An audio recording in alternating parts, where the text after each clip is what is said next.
ఇక్కడ నేను చెప్పినట్టుగా కొన్ని కేసులు ఉన్నాయి, మీ మీద ఉన్నాయి. కేసులు పెట్టిన వాళ్ళు కూడా ఒకసారి లేండి.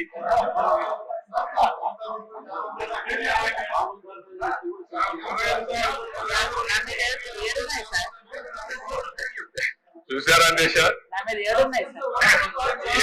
7 కేసులు ఉన్నాయి. అంటే రాజకీయ పోరాటం చేసిన వాళ్ళందరి పైన కేసులు పెట్టారు. అంటే ఇంకెప్పటికీ బయట రాకూడదు అనుకున్నారు కానీ నేరుగా ప్రజలు ఆలోచించి అసెంబ్లీ పంపించారు దేశ అందరినీ. మెజారిటీ మీరు చూశారు.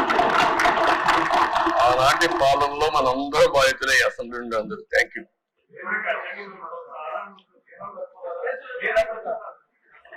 నెక్స్ట్ మీ ఇంట్లో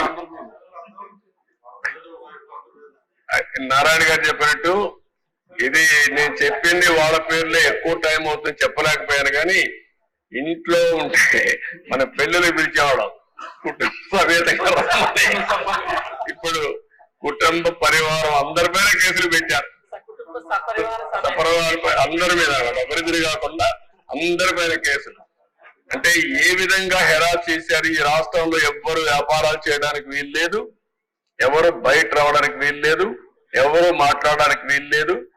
ఒకవేళ మీరు ఆస్తులుంటే ఆస్తుల్లో కూడా వాటా ఇమ్మంటే ఇవ్వాల్సిందే.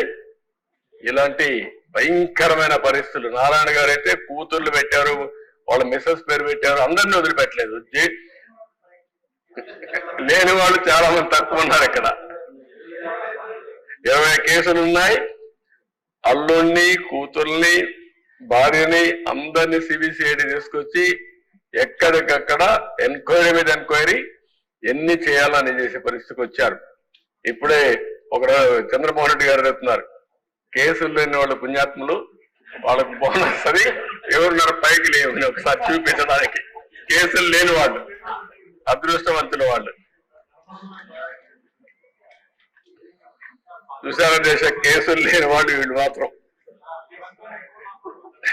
మెజారిటీ బాధితులు. Okay, thank you.